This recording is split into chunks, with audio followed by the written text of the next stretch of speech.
Would you mind if I yapped uncontrollably about the first Gran Turismo? No? Okay, then strap in. So, over the course of the last couple of days and weeks, this Viper does not know what to do. Okay. I have successfully 100% completed the very first Gran Turismo, and with that, also any Gran Turismo for the first time.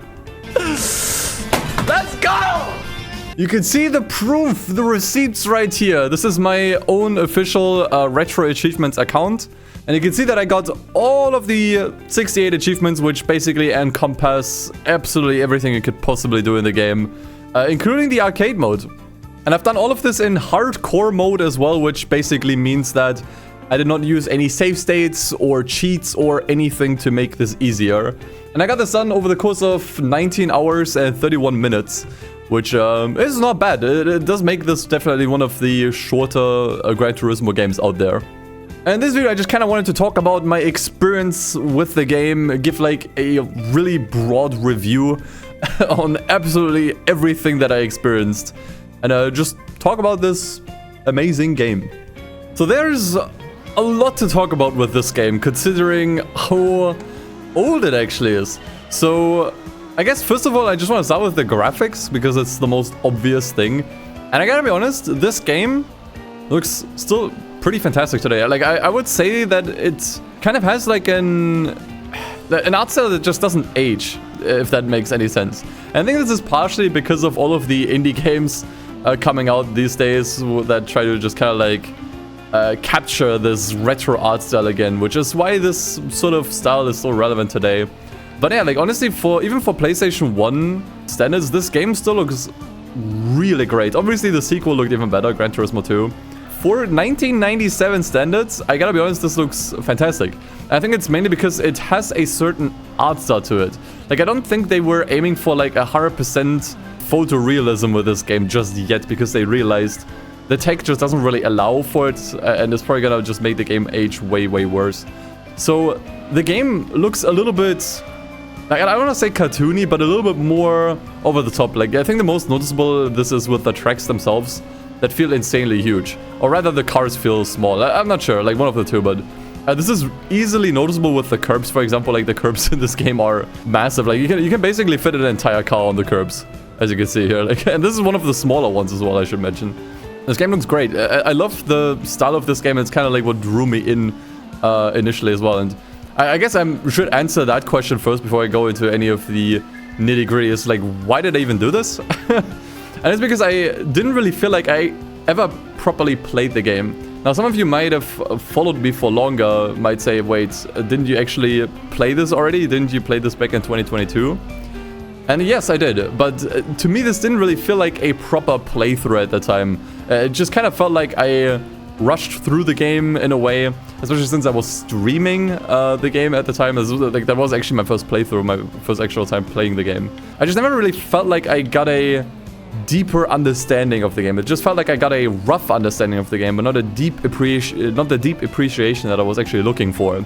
Especially since I was streaming the game, I was constantly getting distracted by chat, and I only played through like the base content of the game. I never actually got to see half the stuff that is actually in the game. I never got to experience different cars, so I wanted to give this game another go and really experience everything this game has to offer. That was kind of like my main reasoning, and I feel like I got to that point, and I'm gonna just talk about all of my experiences here. But to just kind of go back to the graphics and just generally all the vibes. This game uses different sound effects, interestingly enough, than what we're used to. I think really the only sound effect that really carried over is the 3, 2, 1, go sound effect that they're still using even to this day. That is definitely quite iconic. I don't know, something about this game just has a certain vibe to it. It doesn't feel like they aimed for like extreme realism, which we also see with the handling itself. So the handling I find kind of weird to judge. Initially, for the longest time, I thought the handling is mostly the same between Gran Turismo 1 and 2. And since I have also started playing Gran Turismo 2 now, I could say that is definitely not the case.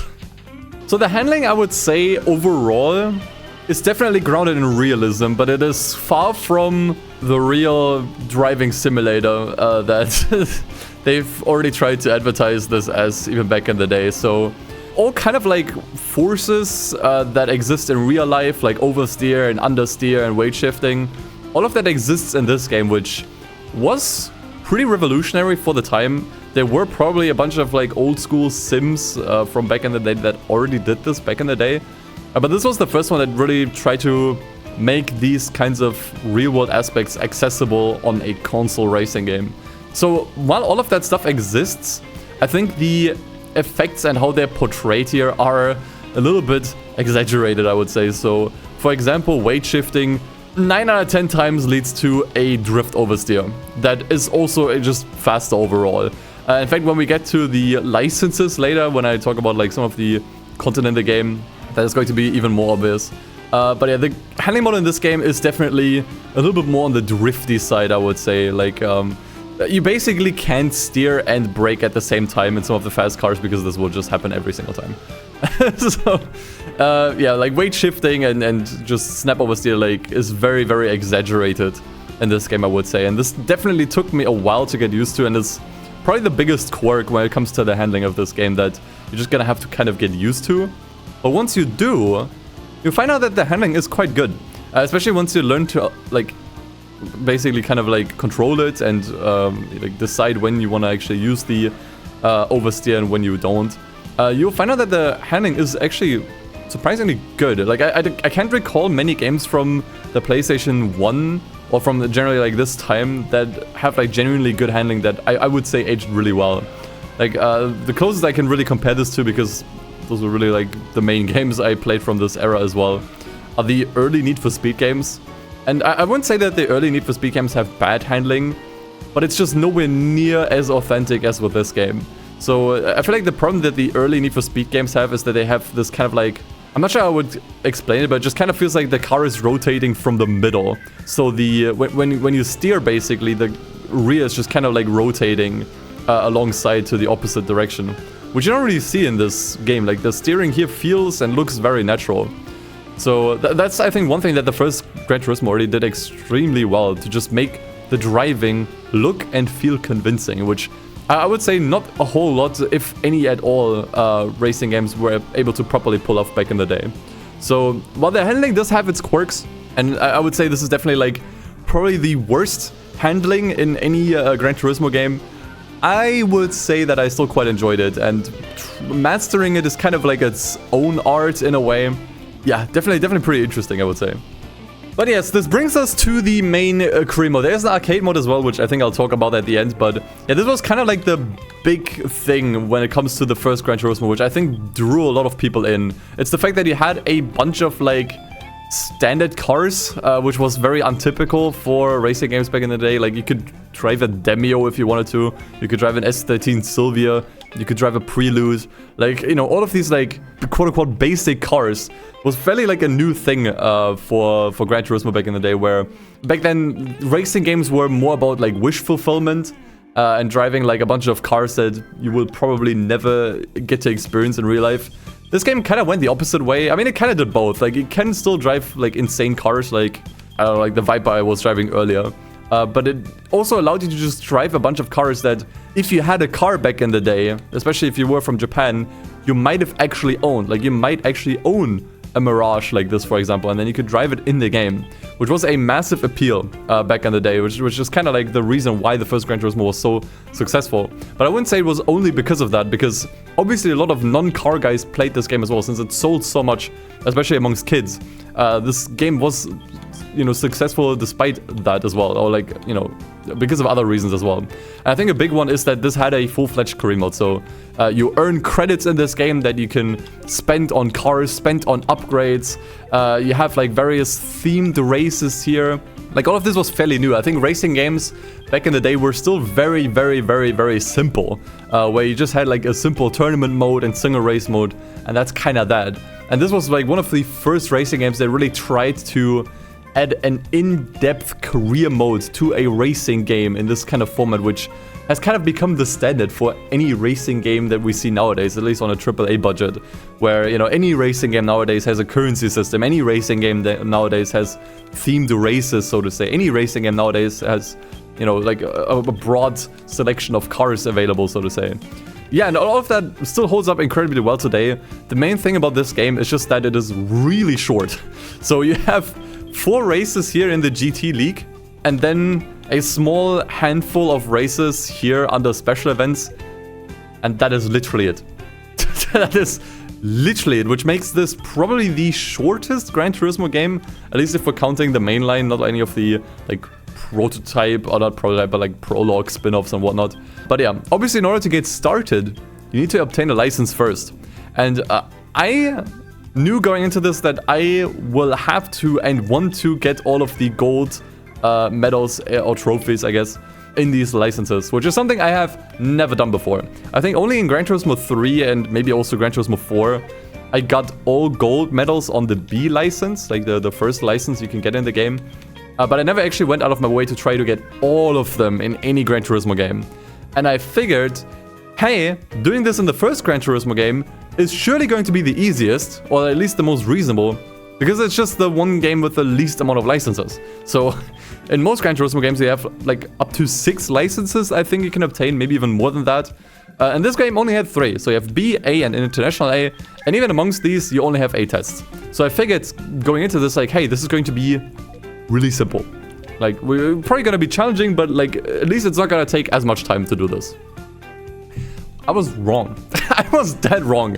These licenses are absurdly difficult, with the exception, ironically enough, of the International A. I think outside of like maybe like 1 or 2 of these licenses, the International A was surprisingly simple, because these are full-fledged time trials.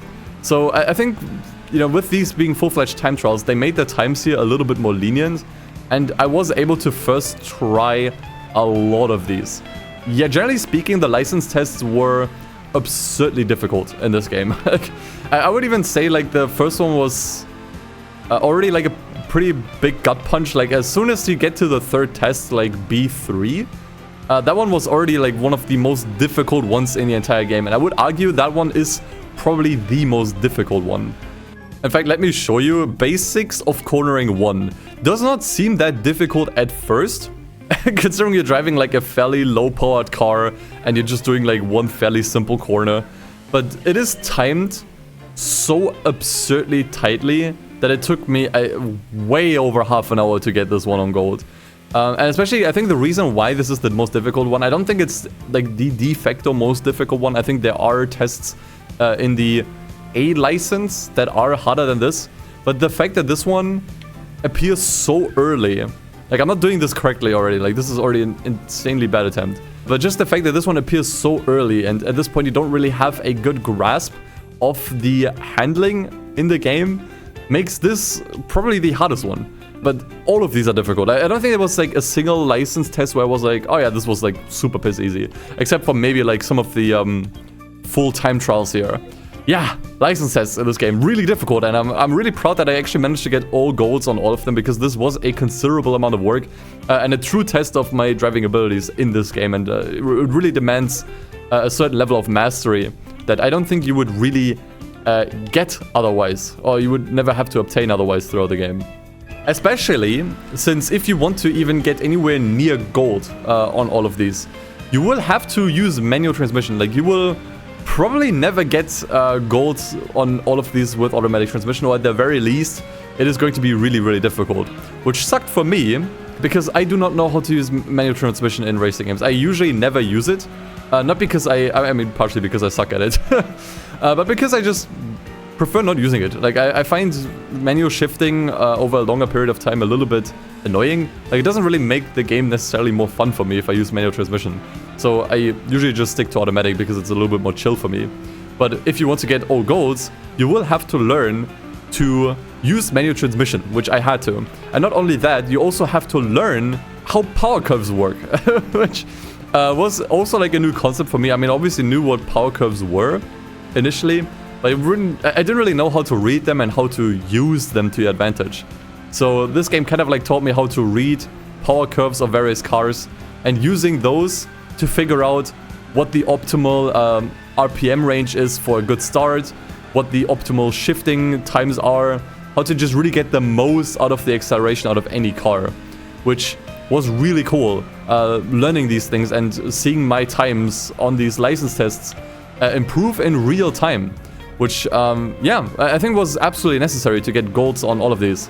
And I want to also just take the time to give a big shout out to T Kanji, who made a really in-depth, extensive guide on this game, without which I probably would have never been able to get this. Like, I probably would have been still stuck on the license tests even today. So big shouts to him and his video to really make it feasible to even get all of the gold medals here. But yeah, the experience was really eye-opening for me, I would say, because I was always kind of like in the camp that most people are in when it comes to Gran Turismo licenses, where I'm just kind of like, it's kind of annoying, you know, like you just kind of want to get on with the races and the main career mode, and the license tests, they just kind of prevent you from really going into the, you know, into the career mode. But I would say really getting into the weeds of the license tests and really trying hard to gold everything, trying to master the handling, trying to master all the corners and the tests. I think it gave me a deeper appreciation for license tests as a whole, to the point where I would say they are not fun until you try to gold them. At which point they become probably the most satisfying and rewarding thing you can do in the Gran Turismo games, if I'm being honest. That being said, it's not for everyone, and I totally understand if some people will continue to find them annoying. As I said, I was in that camp for pretty much the longest time, but yeah, honestly, just like shaving milliseconds off with each attempt and trying to like really get better at these attempts and at these tests. It really gave me a new appreciation for license tests in these games, to the point where I would say they are probably now among my favorite parts of these Gran Turismo games. And I'm actually actively looking forward to golding more Gran Turismo games in the future. But going back to Gran Turismo 1, they were incredibly difficult, and I'm not sure if I would recommend this game as your first Gran Turismo to 100% complete, even if it is probably the shortest one. Just because it is probably one of the most hard ones out there, and it requires an absurd amount of mastery and precision in these license tests alone. So yeah, am I glad that I did it? Yes. Would I do it again? Probably not. Would I recommend anyone to do it? If you're a masochist, maybe. But yes, once you've completed all of the licenses, you can get into the Gran Turismo Foundation races here, which, as I said earlier, aren't really difficult, I would say, with a few exceptions. So you can start with the Sunday Cup, and obviously the Sunday Cup is really, really easy. And from then on, you can maybe take on like any of these events here. The interesting thing about the events in this game is that they are basically still tournaments. They're not individual races, as you can see, that you can select. You just kind of get into these races, and you're gonna have to just kind of like complete them in one go, so to say. And all of these are also points-based, so yeah, it's pretty interesting, because the game after this, Gran Turismo 2, works completely differently in that regard. And yeah, for the most part, these were, as I said, fairly easy, which I think works in the game's favor, though, especially that there aren't really that many, because obviously the game does not have that much content. Like, you can count the tracks in this game, I think, on two hands, and there also aren't as many cars. So I think the fact that there just aren't that many events available is probably a good thing, I would say. Yeah, it really didn't take me that long. I think the hardest event out of the entire GT league is probably the Gran Turismo World Championship, which is good because that should be the hardest one. It's the last one in the game. It's the one that unlocks the credits. I would say despite the length and despite how short it all is, it was fairly enjoyable. I also like that they are already themed in this game, so you need to bring an FF car for these, you know, like if, you know, I, for example, try to enter with the Viper, it doesn't let me. It only lets me enter if I bring the appropriate car, which already started here. And funnily enough, once again, Gran Turismo 2 did a complete 180 where, for the most part, it doesn't really matter what you bring. Amongst these events, though, I think it is quite unfortunate that the normal car race in particular completely breaks any and all progression that this game might have. Because this event gives you, I think, 50,000 credits per race. It's really short and not that difficult. Yeah, this kind of just brings me to like the overall progression system in this game, which I think is not that great. So, first of all, the transition from early game to mid game is very rough. So as expected, the Sunday Cup is really easy. I think some of these events are fairly easy. I would say like the lightweight cup is pretty easy. But after that, things already get really spicy. So The Clubman Cup is already an insane difficulty spike as far as opponents goes. Like, while the Sunday Cup still had like fairly early base car models, this one already comes with like tuned MR2s, tuned Imprezas. Like, the increase in speed here is quite drastic, and the game does not really give you a lot of wiggle room to earn money elsewhere. So the transition is quite rough. And the only solution I could really see to like smoothly transition into late game is buying a Viper. It's pretty much like the main thing that I think most people playing this game do, and it's kind of like a cheat code, honestly, because the moment you buy the Viper, almost anything becomes trivial. It is, I'm not sure if it's the best car in the game, but it's the best car you can reasonably obtain. It's, I think, only like around 70k, which you can scrounge up in some kind of way. Maybe you have to like redo like one event. But yeah, at that point, it just all becomes a cakewalk for the most part, especially if you know how to tune the cars, which also is to say there's like a really easy tuning trick you can do in this game. I'm not sure if it's even visible on the cars here, but basically what you want to do is lower the ride height in the front as low as it gets, and raise the ride height in the rear as much as you can. Which in any kind of like racing format, in any like real life format, would make absolutely no sense and would just make the car extremely unstable. But in this game, it doesn't really matter. Like, in this game, I think the way it works is the game constantly thinks the car is at a downward slope, and as such kind of like gradually speeds up because the game thinks you're just driving down a hill when obviously you're not. There's also other quirks here as well. So for example, the tires. There are different tire compounds. They don't really work how they are supposed to, I think, in a sense where, while they do give you different levels of grip, the durability for all of these is the same. So there's basically no reason not to just pick the softest compound available. So if you can afford racing tires, just buy the softs. First of all, the tire wear doesn't really matter for any races other than the endurance races, which I'll also get to later. But there's no consequence for picking them. They are slightly more expensive, so if money is an issue, then maybe I guess you can buy the hards. Although the price difference isn't like as severe. Yeah, the durability for all of these is the same. And I think in those kinds of things, like with the ride height and with the tire compounds, this is why I wouldn't really call this game super realistic. This is why I would kind of like call this game a little bit more arcadey. Because there are just so many quirks about the handling and the customization, the tuning, the upgrades, where you could just kind of tell, like, either they were limited by the tech or limited by the time, where there's just like a bunch of elements in this game that aren't really super realistic. Speaking about upgrades and tuning, otherwise I would say this game was also quite a breakthrough when it comes to just modifying cars, which wasn't something you were really able to do back in 1997 when this came out. But yeah, it does give you like an insane amount of control over how you want these cars to function, basically. Like, you can, for example, like choose between different tire compounds. So much customizability here to these cars, which was pretty unprecedented for the time. And it's not just in terms of upgrades, but also in terms of tuning. So you have a pretty unprecedented control over how these cars are supposed to function. There isn't really that much to do here. Like, you can adjust the suspension and the gearbox and adjust the downforce. There isn't really that much control here. There isn't really a whole lot here.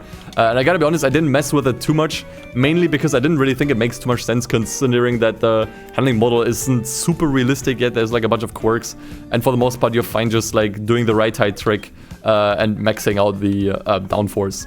That should get you through pretty much everything that the game has to offer fairly easily. So I didn't really get too deep into the tuning here, but it does exist, and the fact that you can mess with stuff like the gearbox and the spring rate, the camber, is pretty cool. But as I said earlier, since the game is like a little bit quirky, let's put it that way, there's really like a major reason to like really get into it unless you really, really want to. Outside of the main campaign, you can also do time trials, which don't actually have any times attached to them, funnily enough, and the spot races, which you did actually need for some of the achievements, but these are like fairly simple races. You don't only really need to do like a race on each of these tracks. It's not really like... I feel like these two things don't really like add much. I gotta be honest, like the spot races and time trials. I mean, maybe the time trials can be interesting if you wanna like collect best times and compare times with other cars, but the spot races feel a little bit pointless if I'm gonna be honest. Like, you can find this stuff in the main career mode, so I'm not surprised they removed those from subsequent entries. Besides that, if you complete the GT World Cup, you get the credits of the game, and from there on, you can then also continue with some of the endurance races here, which aren't too long. There's only 3 of them. It's the first time I actually really got into the endurance races in any Gran Turismo game. Usually I just kind of ignored them because I'm just kind of like, I don't want to drive the same track for too long. But here they are actually fairly manageable. The Grand Valley one is the longest one, definitely by far, which I think took me like around 80 minutes. Both of the all-night ones are fairly short. I think you can get these done within an hour. I think the main thing that annoys me about the endurance races is that they don't really use the track list all too much. So for example, both of the all-night races are the exact same track, so special stage Route 11, just in different directions. And I think also with different cars. So for the all-night #1 race, you can use race cars like the Viper here, but for the other one, all-night 2, you need to use non-race cars, which doesn't really matter. You can still use like really heavily tuned cars. It is a little bit more difficult, but by and large, I would say the problem that I had with the endurance race here is that they are just really laughably easy. And as I said earlier, with the tires, not really, there's just no strategy with the tires. Like, there's no reason to pick hard tires for these, for example, which I think I would have liked, for example. Like, I would have preferred if, you know, for like the shorter races, using the soft tires makes more sense because the races are short and there's no tire wear. But for the endurance races, picking the hards makes more sense because that way you save more time by doing less pit stops. It's not really like that here. Like, as I said earlier, like, all the tires have the same amount of durability, so yeah. The endurance races were okay here. As I said, I think the saving grace is that there aren't really that many of them here, and they're all fairly short for the most part. But yeah, the fact that you just have to do 2 of them on the same track, bit of a, yeah, I don't know. I would have liked an endurance race on Trial Mountain, for example, or on Autumn Ring, or just any of the other tracks. But yeah, for the most part, they're fairly inoffensive, mainly because, once again, there aren't really that many, and they are fairly short. And the rewards are pretty sweet as well. So there's that. And I think with that, this covers pretty much everything about the career mode. I didn't really talk too much about the cars and the car list because it's not really that interesting.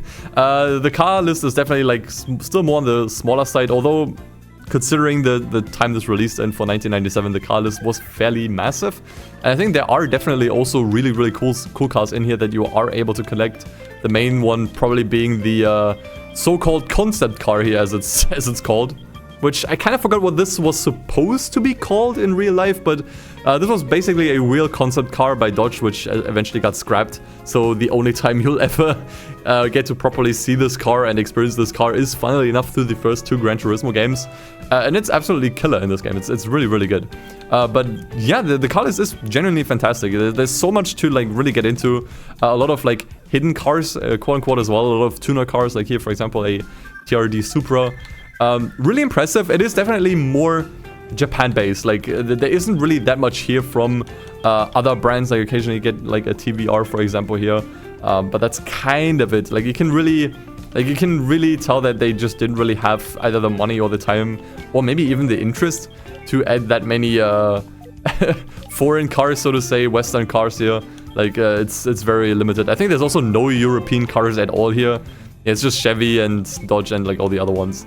Actually, is TVR? TVR might be British. I'm not sure. I'm not sure what TVR's nationality is, but car list is okay though. Like, I think the main thing about the car list here is that there's just a lot of like cool tuner cars that you don't really get to see typically. Like, for example, I have a Del Sol LM edition car, which is super rad, and Nismo 400R, a Nismo GTR LM. Like, you know, these kinds of cars that I think are also just pretty rare in any games outside of Gran Turismo in general.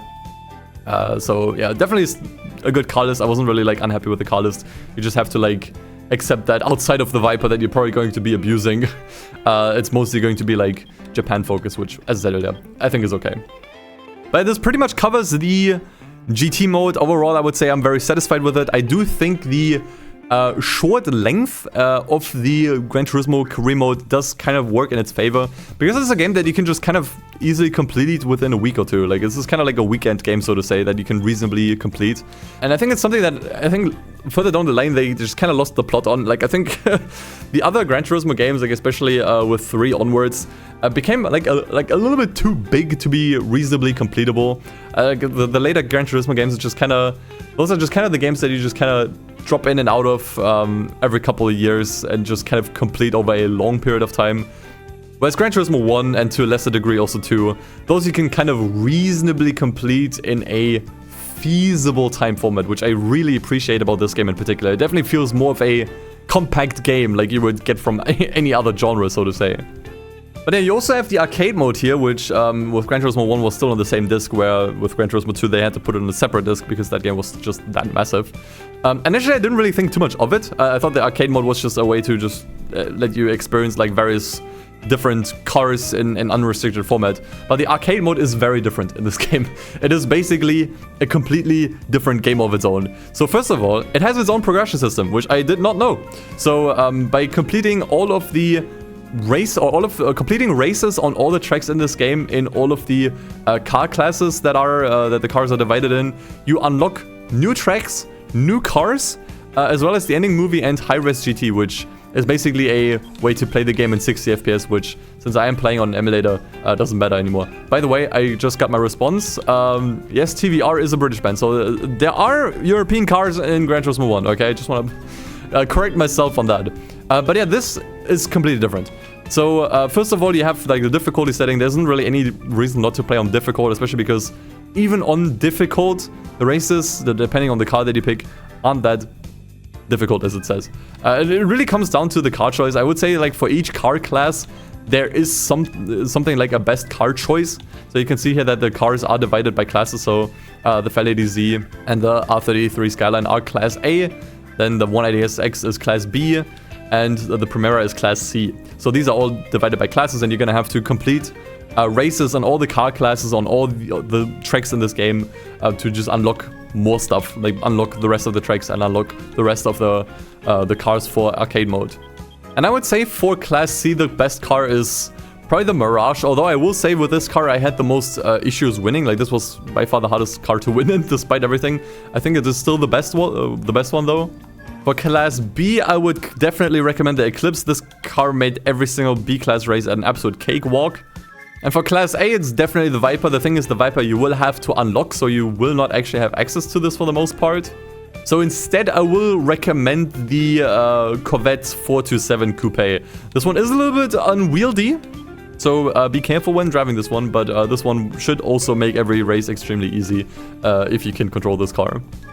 And yeah, the arcade mode itself plays very, very, very interestingly. So first of all, the game is sped up by 25%.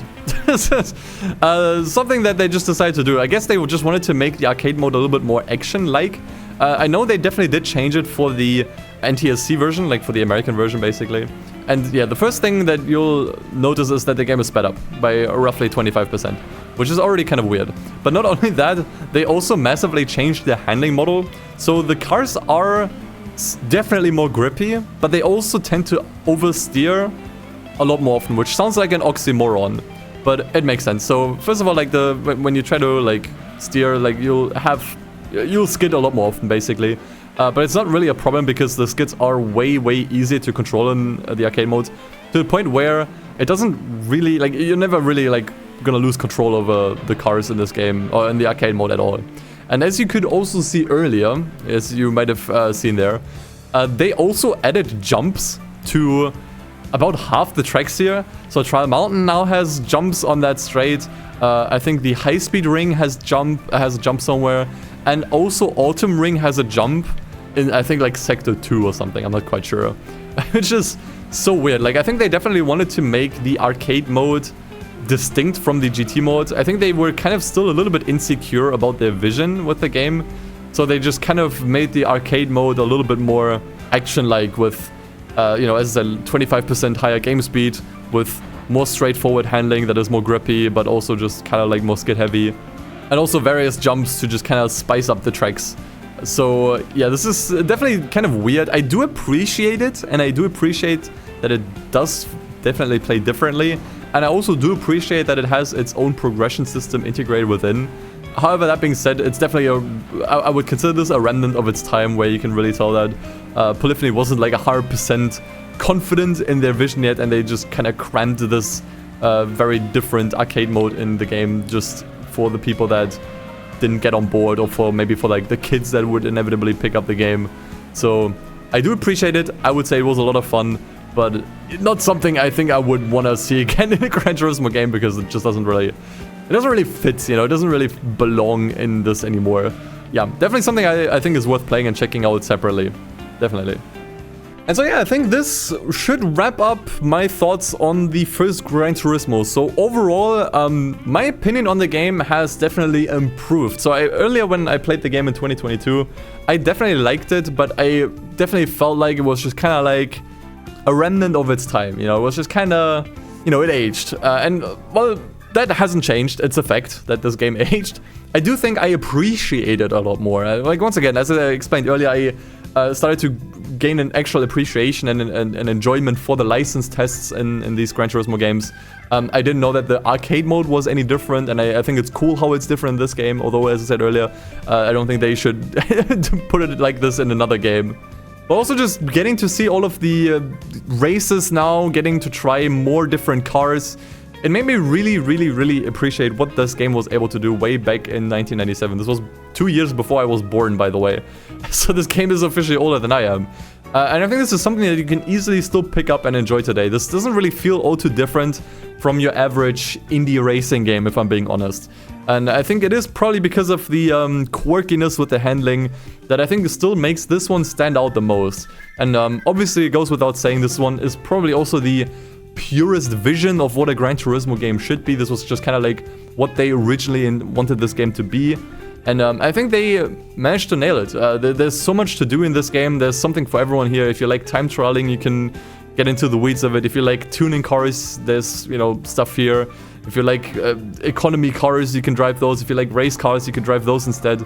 There's just something here for everyone, basically. And I still totally understand how this game really revolutionized racing games as a whole. It makes perfect sense for me, and I really want to just thank this game's existence, because Lord knows racing games today would not be the same way. We would not have gotten some of the best racing games ever made without the first Gran Turismo's existence.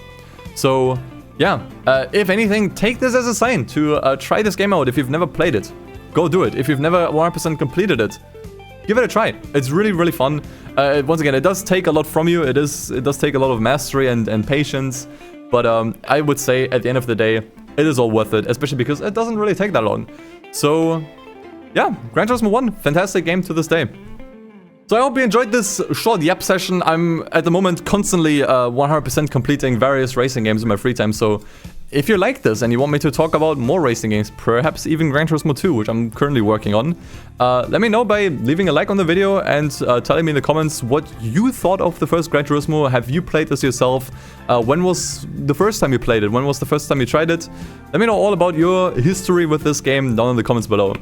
And with that, I'm out for today. Thank you guys so much for watching, and until next time, take care, take it easy, and as always, peace. See you guys.